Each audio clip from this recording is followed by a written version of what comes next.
So I think it's probably the right time for all of us as a group on Christmas Day to circle up and say, what can we expect from Georgia with Gunner Stockton at the controls? First things first, make sure you're subscribed right here to the On3 YouTube channel. It's college football. It's nothing but college football all year round. We want y'all dialed in. The best way to be dialed in is by making sure you're subscribed. Georgia fans, big game this weekend, or big game, I guess, on New Year's Day. Want you dialed in here. Make sure you're subscribed if you have not already. So it'd be very, not boring, but it'd be pretty straightforward to say, here's schematically what we expect from Georgia in this football game. And we'll kind of touch on that a little bit. Like, I think it'll be run to pass. I think it'll be don't put too much on Gunner Stockton's plate. I think it'll be taking advantage of the run game with Gunner Stockton as an athlete at quarterback. But let me be clear. This is not going to be some like, hey, don't let Gunner Stockton throw the football more than 10 yards.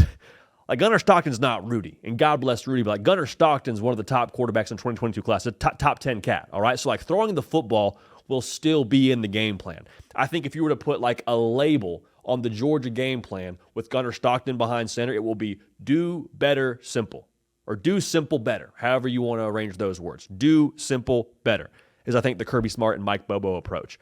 And Kirby Smart talks a lot about it on defense, or just any press conference you hear from going into the week. He's like, the team that blocks the best, tackles the best, more physical, usually wins the football game. Not to say you didn't try and do that with Carson Beck, but with Gunner Stockton and what he brings on the ground, like, I expect Georgia to be a North and South team. I would say probably, if I had to guess, like a 60% run to 40% pass. But when they're throwing the football, it's going to be play action. I expect it to be attack the seams. College football sickos, make sure you are subscribed right here to the On3 YouTube channel. On this show, The Hard Count, it's college football. Nothing but college football all year round. Now, this show is brought to you by our friends over at PrizePicks. Daily fantasy, easy to use, easy to play, easy to withdraw what you win. Follow us here. Use code HARDCOUNT at prizepicks.com. We're going to do our very best to make us all some money.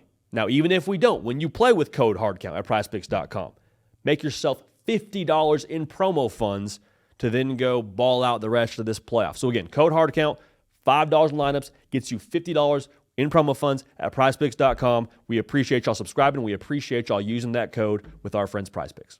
And so if you're trying to watch the game at home from a like schematics perspective, if you're a Georgia fan, I'm looking at Georgia playing a lot of 2 tight end sets for a couple of reasons. One, that's who they want to be. Like, I think that's Mike Bobo's bread and butter is we try and keep you off balance by if we have 2 tight ends, we might create a mismatch in the pass game because those are big bodies. We have big bodies on the field, so you don't know. We might try and just go north and south and run the football. Also, in addition to that, like, I think when you talk about what Georgia is in the pass game, Arian Smith is a great weapon for you.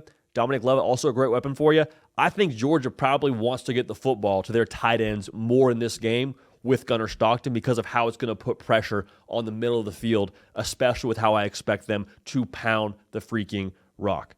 So all this, I think, is built to really, like I just said, do simple better, help Gunner Stockton have third and manageable. All those things are true, but like at the end of the day, I think Kirby Smart with Gunner Stockton wants to accentuate his defense. Like Kirby Smart, we say this a lot, you can't change where you're from as a head coach. It has nothing to do with geography. It has everything to do with where you are from a football background. Kirby Smart played defense, came up coaching defense. He wants his defense to pick up the pace here, have some more sense of urgency, and be the reason why they win the football game in this thing. Like, I think if Georgia is in a situation where, hey, if we hold the opposition to 10, 17-ish points, like, we win the football game. That's going to be more than good enough. Less than 20, we win. Has to be, I think, Kirby Smart's thought in this whole process.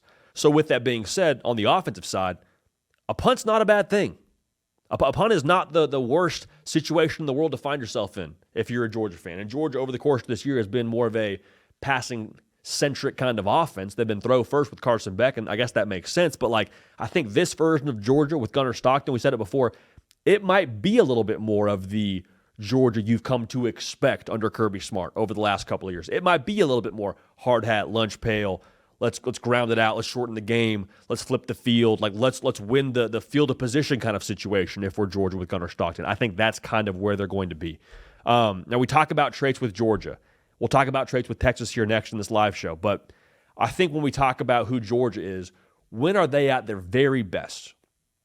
Just not even from a gameplay perspective. When are they at their very best? Situationally, It's when they are backed into a corner, right? You look at the loss against Alabama, turn around, they go out and roll.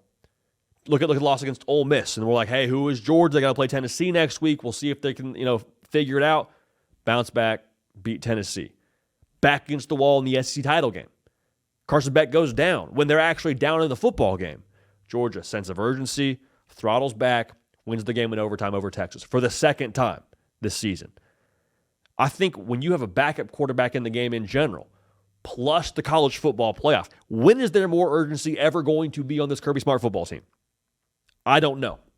I don't think there will be a situation where there's more pressure applied to this entire roster, this entire organization. So with that being said, in a one-game season now that Georgia is playing, plus a backup quarterback, the urgency you see from the Dogs, I think, will be very similar to what you saw in those spots where they were backed up, and maybe even amplified because of the stakes and because of who you have at quarterback. So to recap it, I expect them to do simple better. I expect them to run the football. I expect them to still have some passing game in there, man. It's not going to be an academy-style approach here with Gunner Stockton running the ball. They want to help the defense. They want to accentuate the defense. And you talk about traits, the urgency from Georgia will be a massive variable in them having success against Notre Dame.